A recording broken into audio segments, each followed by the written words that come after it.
ആകാശവാണി. നമസ്കാരം.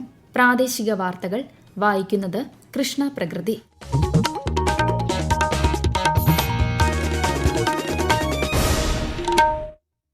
പ്രധാന വാർത്തകൾ. സെൻസസ് ഏവരുടെയും ഉത്തരവാദിത്തമാണെന്നും നൽകുന്ന വിവരങ്ങൾ പൂർണ്ണമായും സംരക്ഷിക്കപ്പെടുമെന്നും മൻ കി ബാത്തിൽ പ്രധാനമന്ത്രി നരേന്ദ്രമോദി. യൂറോപ്യൻ ഗേൾസ് മാത്സ് ഒളിമ്പ്യാഡിൽ രാജ്യത്തെ പെൺകുട്ടികൾ മികച്ച പ്രകടനം കാഴ്ചവച്ചതായി പ്രധാനമന്ത്രി. തിരുവനന്തപുരം സ്വദേശി സഞ്ജന ചാക്കോയ്ക്കും അഭിനന്ദനം. പശ്ചിമബംഗാളിൽ നിയമസഭാ തിരഞ്ഞെടുപ്പിന്റെ രണ്ടാം ഘട്ടത്തിലേക്കുള്ള പരസ്യ പ്രചാരണത്തിന് നാളെ സമാപനം. പ്രചാരണം ഊർജിതമാക്കി മുന്നണികൾ. തൃശൂർ പൂരാവശ്യത്തിൽ ഭഗവതിയുടെ തിടമ്പേന്തി തെച്ചിക്കോട്ടുകാവ് രാമചന്ദ്രൻ. ചെറുപൂരങ്ങളെ വരവേറ്റ് ദേശക്കാർ. സംസ്ഥാനത്ത് ഇന്നും ഉയർന്ന താപനിലയ്ക്ക് സാധ്യതയെന്ന് കേന്ദ്ര കാലാവസ്ഥാ വകുപ്പ്. അതീവ ജാഗ്രത പുലർത്തണമെന്ന് നിർദ്ദേശം.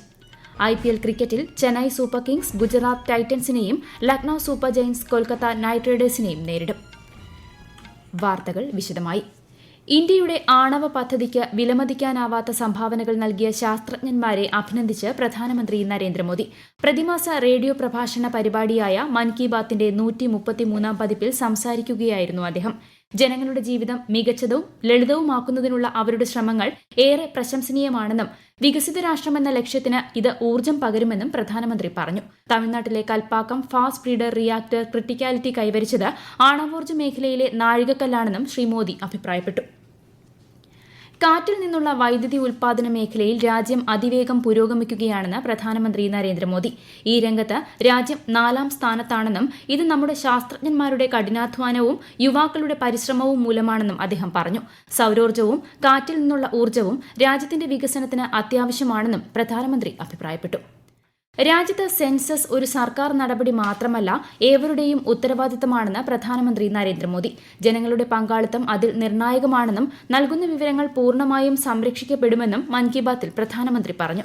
സെൻസസ് 2027 എല്ലാ വിവരങ്ങളും ഡിജിറ്റലായി രേഖപ്പെടുത്തുന്നത് സംബന്ധിച്ചും അദ്ദേഹം പരാമർശിച്ചു. ഏവരും സെൻസസ് പ്രക്രിയയിൽ പങ്കെടുത്ത് വിജയകരമാക്കണമെന്നും പ്രധാനമന്ത്രി ആഹ്വാനം ചെയ്തു. इस बार जनगणना का उनका अनुभव अलग होने वाला है. जनगणना 2027 को डिजिटल बनाया गया है. सारी जानकारी सीधे डिजिटल माध्यम में दर्ज हो रही है. घर घर जाने वाले कर्मचारियों के पास मोबाइल ऐप है. वे आपसे बात करके उसी में जानकारी दर्ज करेंगे.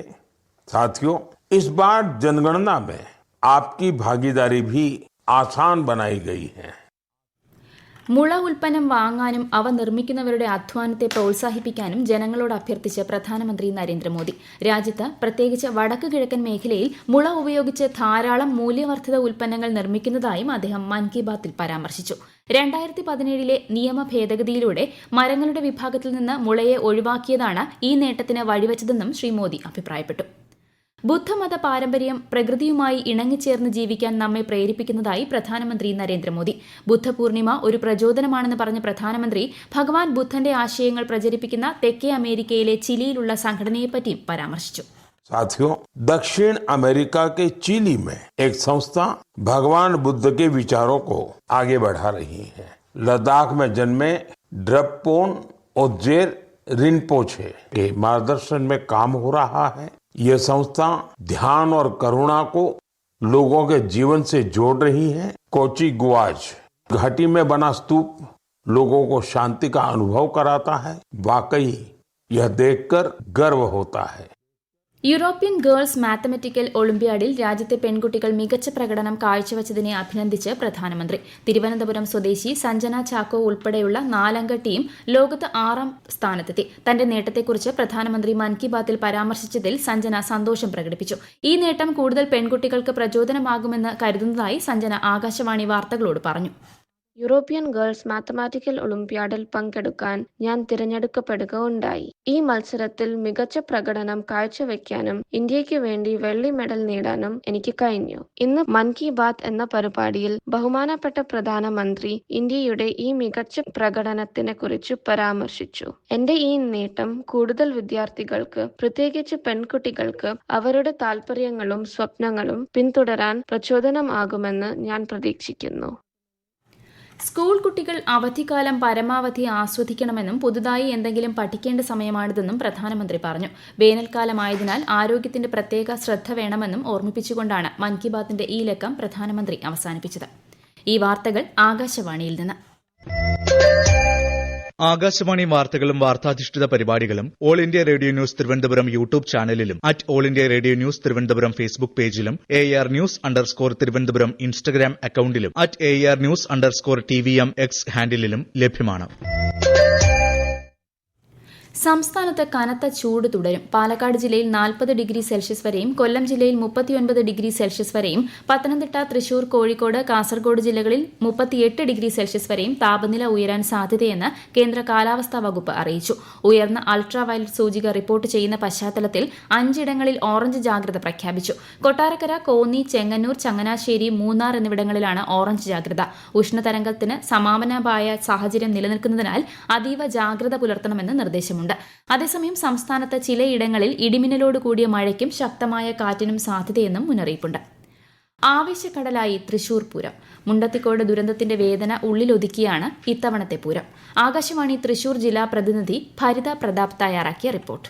പൂരപ്രേമികളുടെ ഹൃദയമിടിപ്പായി മാറിയ തൃശൂർ പൂരം ഇന്ന് അതിന്റെ പൂർണ്ണ ശോഭയിലെത്തിക്കഴിഞ്ഞു. കത്തുന്ന വെയിലിനെ വകവയ്ക്കാതെ പതിനായിരങ്ങളാണ് സാംസ്കാരിക തലസ്ഥാനത്തെ തേക്കിൻകാട് മൈതാനത്തേക്ക് ഒഴുകിയെത്തിക്കൊണ്ടിരിക്കുന്നത്. ഘടകപൂരങ്ങൾ വടക്കുംനാഥ ക്ഷേത്രത്തിലേക്ക് രാവിലെ മുതൽ പുറപ്പെട്ടു തുടങ്ങിയതാണ്. ആദ്യ ഘടകപൂരമായ കണിമംഗലം ശാസ്താവ് പുലർച്ചെ തന്നെ എഴുന്നള്ളിയതോടെ പൂരത്തിന് ഔദ്യോഗിക തുടക്കമായി. ആനപ്രേമികളുടെ പ്രിയങ്കരനായ തെച്ചിക്കോട്ടുകാവ് രാമചന്ദ്രൻ ചെമ്പൂക്കാവ് ഭഗവതിയുടെ തിടമ്പേറ്റിയ എഴുന്നള്ളത്ത് കാണാൻ വൻ ജനത്തിരക്കാണ് അനുഭവപ്പെട്ടത്. 11 മണിക്ക് ശേഷമാണ് തിരുവമ്പാടിയുടെ മഠത്തിൽ വരവ് ആരംഭിച്ചത്. ഉച്ചയ്ക്ക് 2 മണിക്ക് ശേഷം ഇലഞ്ഞിത്തറ മേളവും നടക്കും. വൈകുന്നേരം നടക്കാനിരിക്കുന്ന തെക്കോട്ടിറക്കവും അതിനോടനുബന്ധിച്ചുള്ള വിശ്വപ്രസിദ്ധമായ കൂടിക്കാഴ്ചയും കുടമാറ്റവുമാണ് ഇനി എല്ലാവരും ഉറ്റുനോക്കുന്നത്. മുണ്ടത്തിക്കോട് അപകടത്തിന്റെ പശ്ചാത്തലത്തിൽ ഇത്തവണ 15 മിനിറ്റ് മാത്രമാണ് കുടമാറ്റം അരങ്ങേറുക. ലക്ഷദ്വീപിൽ നിന്നുള്ള ഈ വർഷത്തെ ഹജ്ജ് തീർത്ഥാടക സംഘം മെയ് 5 കൊച്ചിയിൽ എത്തിച്ചേരും. 4 കപ്പലുകളിലായി 51 സ്ത്രീകൾ ഉൾപ്പെടെ 107 പേരാണ് ഈ വർഷത്തെ സംഘത്തിൽ ഉൾപ്പെട്ടിരിക്കുന്നത്. തീർത്ഥാടക സംഘം മെയ് 8 ജിദ്ദയിലേക്ക് യാത്ര തിരിക്കുമെന്നും അധികൃതർ അറിയിച്ചു. പശ്ചിമബംഗാൾ നിയമസഭാ തിരഞ്ഞെടുപ്പിന്റെ 2ാം ഘട്ടത്തിലേക്കുള്ള പരസ്യ പ്രചാരണത്തിന് ഒരു ദിവസം അവശേഷിക്കെ പ്രചാരണം ഊർജിതമാക്കി മുന്നണികൾ. പ്രധാനമന്ത്രിയും BJP മുതിർന്ന നേതാവുമായ നരേന്ദ്രമോദി ഇന്ന് വിവിധ മണ്ഡലങ്ങളിൽ നടക്കുന്ന റോഡ് ഷോയിലും പൊതുയോഗങ്ങളിലും പങ്കെടുക്കും. തൃണമൂൽ കോൺഗ്രസ് ജനറൽ സെക്രട്ടറി അഭിഷേക് ബാനർജിയും ഇന്ന് നിരവധി റാലികൾ നടത്തും. CPIM, കോൺഗ്രസ്, ISF എന്നിവ ഇന്ന് സംസ്ഥാനത്തുടനീളം റാലികളും റോഡ് ഷോകളും സംഘടിപ്പിച്ചിട്ടുണ്ട്. 142 മണ്ഡലങ്ങളിൽ ബുധനാഴ്ചയാണ് വോട്ടെടുപ്പ്.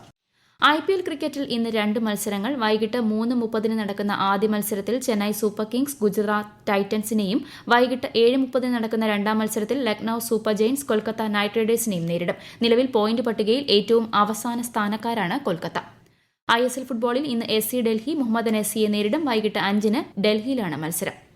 കണ്ണൂർ തളിപ്പറമ്പിനടുത്ത് പാമ്പുകടിയേറ്റ് ചികിത്സയിലായിരുന്ന 70കാരി മരിച്ചു. പട്ടുവം സ്വദേശി നബീസയാണ് മരിച്ചത്. വെള്ളിയാഴ്ചയാണ് ഇവരെ പാമ്പുകടിയേറ്റ നിലയിൽ പരിയാരത്തെ കണ്ണൂർ ഗവൺമെന്റ് മെഡിക്കൽ കോളേജിൽ പ്രവേശിപ്പിച്ചത്. കഠിനമായ ചൂടിൽ നിന്നും സംരക്ഷണം തേടി പാമ്പുകൾ തണുപ്പുള്ള ഭാഗങ്ങളിലേക്ക് സഞ്ചരിക്കുന്നത് കൂടി വരികയാണെന്ന് കണ്ണൂർ പറശ്ശിനിക്കടവ് പാമ്പു വളർത്തു കേന്ദ്രത്തിലെ ചീഫ് സൂപ്പർവൈസർ TV സുധാകരൻ. വീടും പരിസരവും എപ്പോഴും വൃത്തിയാക്കി സൂക്ഷിക്കണം. വീടിനകത്തേക്ക് ഇഴജന്തുക്കൾ കയറിപ്പറ്റാനുള്ള സൌകര്യം ഒഴിവാക്കണം. മഴക്കാലത്തും കഠിനമായ ചൂടുകാലത്തും രാത്രിയിലും മതിയായ സുരക്ഷയോ വെളിച്ചമോ ഇല്ലാതെ പുറത്തിറങ്ങരുതെന്നും അദ്ദേഹം പറഞ്ഞു. തലശ്ശേരി അതിരൂപതയ്ക്ക് കീഴിലെ ദേവാലയങ്ങളിൽ തിരുനാളിനോടനുബന്ധിച്ചുള്ള വെടിക്കെട്ട് നിരോധനം കർശനമായി പാലിക്കണമെന്ന് arch bishop Mar Joseph Pamplany Kannur ചെമ്പേരിയിൽ പാസ്റ്റൽ കൌൺസിൽ യോഗം ഉദ്ഘാടനം ചെയ്യുകയായിരുന്നു അദ്ദേഹം. കരിമരുന്ന് പ്രയോഗം എന്ന പേരിൽ തിരുനാൾ ആഘോഷങ്ങളുടെ ഭാഗമായി സംഘടിപ്പിക്കുന്ന വെടിക്കെട്ട് തലശ്ശേരി അതിരൂപതയിൽ നേരത്തെ തന്നെ നിരോധിച്ചതാണ്. മുണ്ടത്തിക്കോട് ദുരന്തത്തിന്റെ പശ്ചാത്തലത്തിൽ ഇക്കാര്യം കർശനമായി പാലിക്കുന്നുവെന്ന് ഉറപ്പാക്കണമെന്നും അദ്ദേഹം ആവശ്യപ്പെട്ടു. പ്രധാന വാർത്തകൾ വീണ്ടും. സെൻസസ് ഏവരുടെയും ഉത്തരവാദിത്തമാണെന്നും നൽകുന്ന വിവരങ്ങൾ പൂർണ്ണമായും സംരക്ഷിക്കപ്പെടുമെന്നും മൻ കി ബാത്തിൽ പ്രധാനമന്ത്രി നരേന്ദ്രമോദി. യൂറോപ്യൻ ഗേൾസ് മാത്സ് ഒളിമ്പ്യാഡിൽ രാജ്യത്തെ പെൺകുട്ടികൾ മികച്ച പ്രകടനം കാഴ്ചവച്ചതായി പ്രധാനമന്ത്രി. തിരുവനന്തപുരം സ്വദേശി സഞ്ജന ചാക്കോയ്ക്കും അഭിനന്ദനം. പശ്ചിമബംഗാളിൽ നിയമസഭാ തിരഞ്ഞെടുപ്പിന്റെ 2ാം ഘട്ടത്തിലേക്കുള്ള പരസ്യപ്രചാരണത്തിന് നാളെ സമാപനം. പ്രചാരണം ഊർജിതമാക്കി മുന്നണികൾ. തൃശൂർ പൂരാവേശത്തിൽ ഭഗവതിയുടെ തിടമ്പേന്തി തെച്ചിക്കോട്ടുകാവ് രാമചന്ദ്രൻ. ചെറുപൂരങ്ങളെ വരവേറ്റ് ദേശക്കാർ. സംസ്ഥാനത്ത് ഇന്നും ഉയർന്ന താപനിലയ്ക്ക് സാധ്യതയെന്ന് കേന്ദ്ര കാലാവസ്ഥാ വകുപ്പ് അതീവ ജാഗ്രത പുലർത്തണമെന്ന് നിർദ്ദേശം. IPL ക്രിക്കറ്റിൽ ചെന്നൈ സൂപ്പർ കിങ്സ് ഗുജറാത്ത് ടൈറ്റൻസിനെയും Lucknow super giants Kolkata knight റൈഡേഴ്സിനെയും നേരിടും. പ്രാദേശിക വാർത്തകൾ കഴിഞ്ഞു. അടുത്ത വാർത്താ പ്രക്ഷേപണം 12:50.